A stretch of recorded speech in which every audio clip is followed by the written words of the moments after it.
오늘은 미국에서 태어난 우리 아이, 집에서 영어를 쓰는 것이 더 좋을까요? 라는 질문에 대한 이야기를 해보려 합니다. 안녕하세요. 이중언어 아로리를 위한 아로리 부모의 김소림입니다. 아로리 부모 채널은 이중언어 아이들을 키우는 부모님들께 이중언어에 대한 정보를 제공합니다.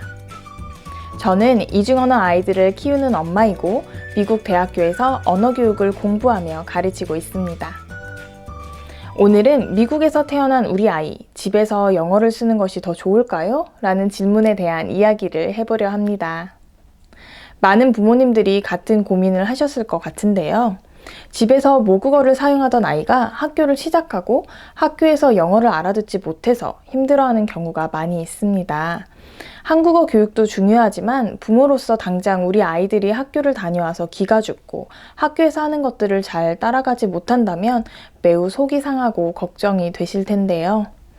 아이들이 학교를 시작하는 시점에서 부모님들이 집에서 사용하는 언어를 한국어에서 영어로 바꾸시는 것을 많이 보았습니다. 저 역시 이중언어 아이들을 키우면서 같은 걱정과 속상함을 경험하였는데요. 저도 외국에서 영어를 배우면서 이중언어자가 되기 위한 고충을 경험해 보았지만 제가 겪는 것보다 우리 아이가 겪는 것을 보았을 때 훨씬 더 속상하고 걱정이 되더라고요. 게다가 어떤 경우에는 담임 선생님이 직접 집에서 모국어가 아닌 영어로 말하기를 권장하는 경우도 있는데요. 대부분 집에서 영어를 쓰면 영어 사용이 자연스러워져서 학교에서 영어를 더 잘 할 수 있다고 생각하기 때문이에요. 그럼 정말 집에서 부모님이 영어를 쓰면 아니면 아이들에게 영어를 쓰게 하면 영어 습득에 더 도움이 되는지에 대해 오늘 이야기 나누어 보아요.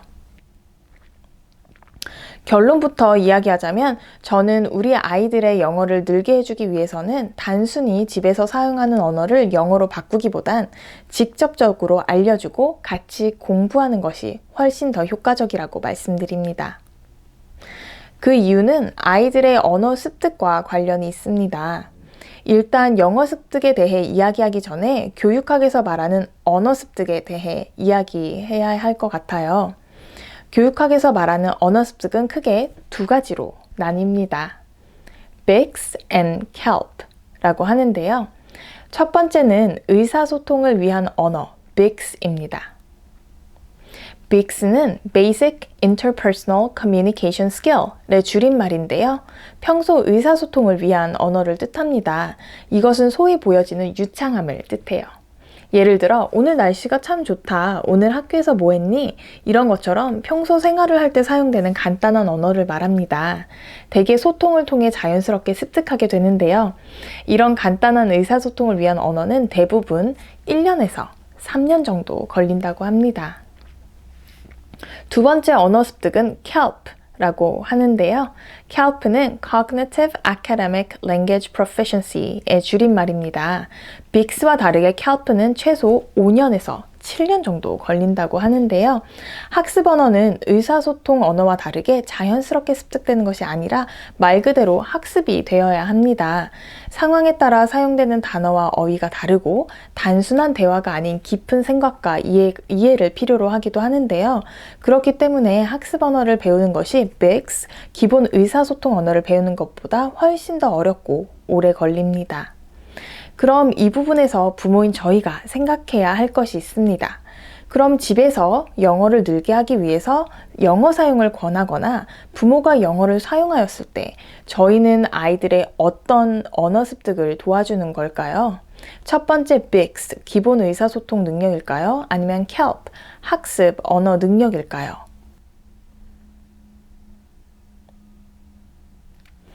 네, 맞습니다. 집에서 의사소통을 위한 언어를 영어로 사용한다면 우리는 아이들이 학교에서 1년에서 3년 동안 자연스럽게 배우게 될 BICS, 기본적인 의사소통 언어 발달에 도움을 주는 것입니다. 하지만 집에서 사용하는 용어들은 한계가 있고 학교에서 사용하지 않는 표현들을 많이 사용하기도 합니다. 그렇기 때문에 집에서 영어를 사용하면 학교에서 조금은 더 자연스럽게 이야기할 수 있을지 몰라도 모든 부분에서 도움이 되는 것은 아닙니다. 그러면 집에서 영어를 사용하지 않고 한국어로 어떻게 아이들의 의사소통 언어 발달을 도와줄 수 있을까요? 저는 이런 경우 부모님들과 의사소통을 영어로 하기보단 한국어로 영어를 많이 가르쳐 주시라고 권합니다. 아이들이 학교를 시작하였을 때 정말 필요한 문장들, 예를 들어 I need help. Can you explain it again? I don't understand. Can you help me? I need to go to bathroom. 등이 사용되는 상황을 한국말로 설명해 주면서 같이 연습하는 것입니다. 이런 경우 집에서는 사용하진 않지만 학교 상황에 맞는 문장을 배울 수 있고 부모님과의 상황을 통해 상황에 맞는 언어와 문화를 이해하고 습득할 수 있습니다. 또한 한국어로 영어를 가르쳐 줌으로써 아이들의 한국어 습득에도 매우 도움이 될 수 있으니 굉장히 좋지요. 그렇다면 두 번째, 더 오랜 시간 노력이 필요한 학습 언어 CALP를 위한 교육은 무엇이고 우리는 어떻게 도움을 줄 수 있을까요? 앞에서 말했듯이 집에서 의사소통을 위한 영어를 사용하는 것은 학습 언어에는 크게 도움된다고 보이지 않습니다. 학습 언어의 경우 책이나 기사 등을 읽고 토론하거나 교과서에 나오는 academic language, 학문적 언어를 함께 찾아보고 문맥을 파악하며 이야기하면 매우 좋은데요. 예를 들어 아이들이 읽는 책이나 책에 나오는 어려운 단어나 문장, 그리고 문맥 등을 한국어로 함께 찾아보고 내용을 이해해가는 것이 매우 도움이 됩니다. 부모님 또한 모르는 문장이나 단어를 함께 공부하고 한국어 뜻도 알려주며 연대감을 형성하면 매우 좋은데요. 이런 과정을 통해 아이들의 모국어와 영어가 함께 자랄 수 있습니다. 또한 학습 언어는 깊은 생각과 폭넓은 이해력이 매우 중요한데요.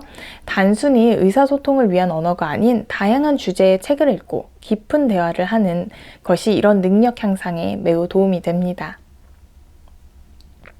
우리 아이들의 영어를 늘게 해주기 위해서는 단순히 집에서 사용하는 언어를 영어로 바꾸기보단 직접적으로 알려주고 같이 공부하는 것이 더욱 효과적이라고 말하였는데요. 또한 모국어 교육이 아이들의 언어적 능력을 향상시키고 언어적 기반을 다지는 데 큰 도움이 되기 때문에 모국어 교육이 동반되어야 한다고 생각합니다. 그리고 집에서 사용하는 언어는 그 기반의 기초가 되겠지요.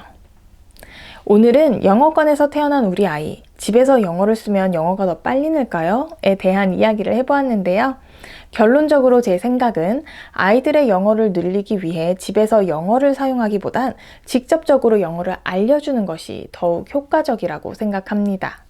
그리고 아이들이 모국어를 사용하고 배웠을 때 함께 오는 장점이 매우 많기 때문에 저는 모국어 사용을 매우 권장합니다.